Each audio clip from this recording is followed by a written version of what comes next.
Rosy Banks, Secret Kingdom, Bubble Volcano, Chapter 2.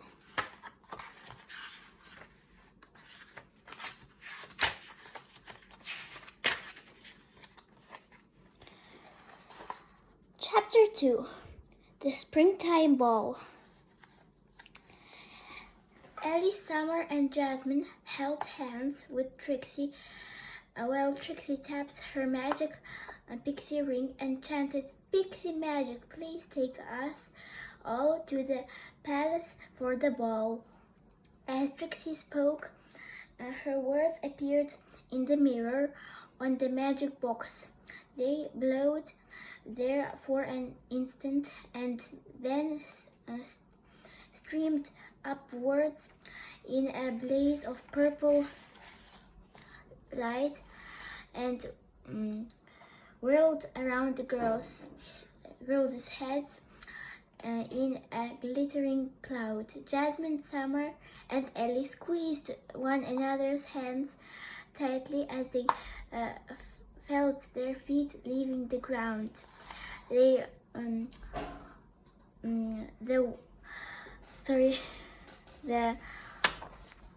whirlwind swirled them away, and they landed on something soft, surrounded by a cloud of purple glitter.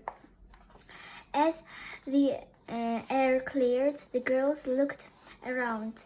They were sitting on a comfy sofa in an enormous room with a deep peacock blue walls and a high domed ceiling. There were big windows looking out over beautiful gardens gleaming. Chandeliers hung down from the roof, sparkling with light. At one end of the hall, a band of brownies were setting up their musical instruments, and at the other end, a group of fairies were flying along the walls, hanging up long lines of pretty twinkly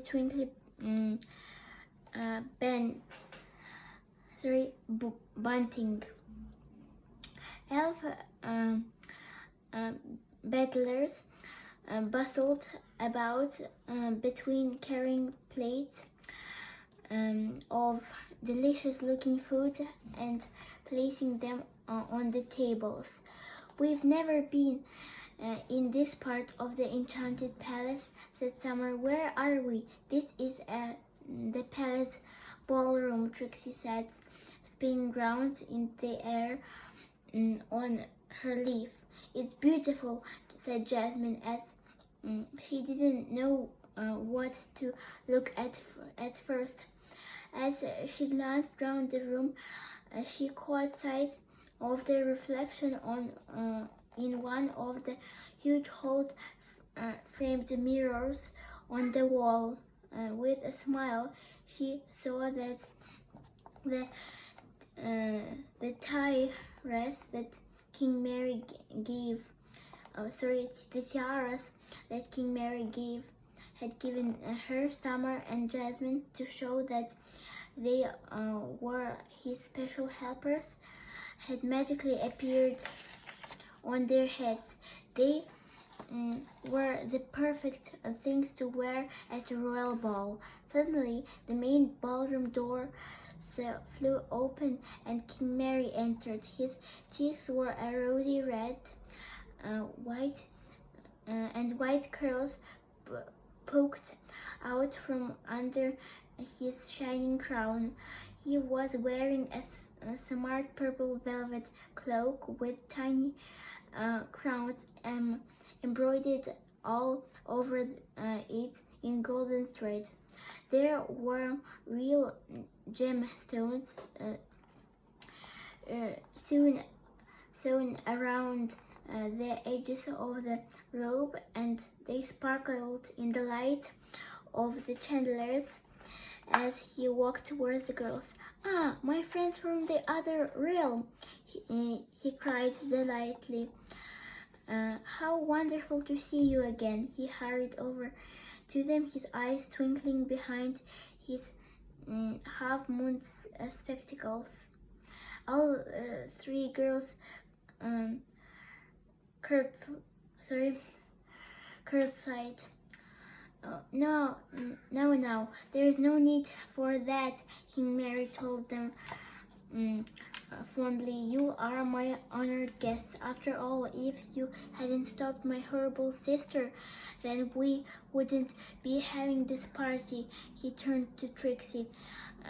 Is everything ready for the big celebration? Yes, King Mary, answered Trixie, smoothing down her glittery dress. The guests will be arriving any minute. Excellent. King Mary looked around happily. The food looks delicious. The elves have done a wonderful job. Everything looks amazing, Ellie agreed. There are so many delicious looking things I've never seen before, said Jasmine. I can't wait to try them. I'd thoroughly recommend the rainbow jellies, King Mary advised her.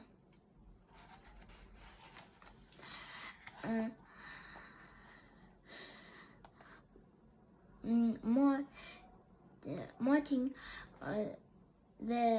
to the towers of striped jellies that were almost as tall as the girls, or the frosted cherries, Trixie said, pointing to a silver bowl full of red cherries covered with white sugar coating. They're my favorite. Frost cherries. A look of concern crossed King Mary's face. But Trixie, you know what happened last time we had frosted cherries? His glasses wobbled on his nose in alarm. What happened? Summer asked, patting the king's arm kindly.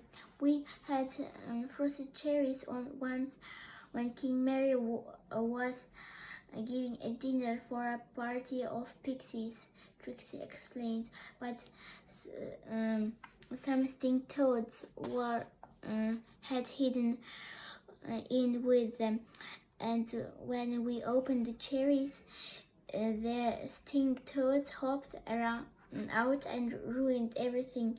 They ate all the food, chased the pixies, and left a horrible smell everywhere.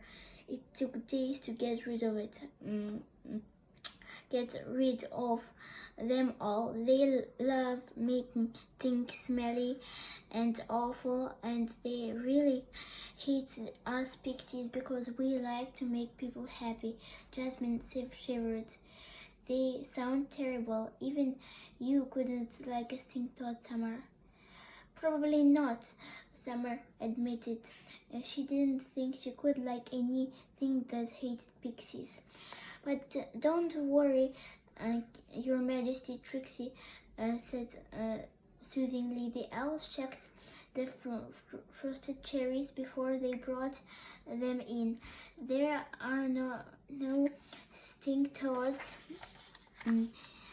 anywhere around. Good. King Mary smiled. Suddenly, the trumpets by the door started to play a loud fanfare. The guests were arriving. He cried happily, tripping over his cloak in excitement.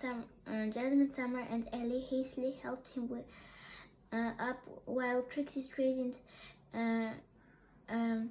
his crown. Oh, thank you, King Mary said. Now I'm ready for a party. Let the spring ball begin. Soon the hall was filled with hundreds of guests. The fairies fluttered between the shining lights of the chandeliers. The brownie band played lively music, and the imps danced merrily. Jasmine, Summer, and Ellie sat down on one side of King Mary's throne at the long table, and Trixie sat on the other side in a pixie-sized chair set up on their table. The elf battlers brought huge plates of food to the table, and the girls were surprised to see that the first course was pudding. I always start with dessert because it's my favorite. King Mary laughed. This way I don't have to wait for it. Jasmine decided to have a delicious looking rainbow jelly, and Summer took a giant ice cookie that was decorated with sugar unicorns. Ellie started with frosted cherries and trifle. King Mary's eyes lit up as a tall elf wearing a hood placed a big fluffy cake in front of him. Oh, a marshmallow cake, yummy. I don't remember ordering any marshmallow cakes. Trixie said, her forehead crinkling. Oh well, I guess someone else must have thought of it. Enjoy it, King Mary. I will. The king plunged his spoon into the sticky sweet cake and took a big mouthful. Crack! Instantly, there was a loud thunder clap and a flash of lightning. Everyone screamed, and the girls grabbed one another's hand. What's happening? King Mary asked nervously. I don't know, said Trixie. Her voice was drawn out by the sound of a cackling laughter. Silence fell across the ballroom as the elf who had put the cake in front of the king drew back his hood. It wasn't an elf after all, but a tall, thin woman with cold dark eyes and a spikely crown perched on top of her frizzy black hair. Queen Malice, Jasmine gasped.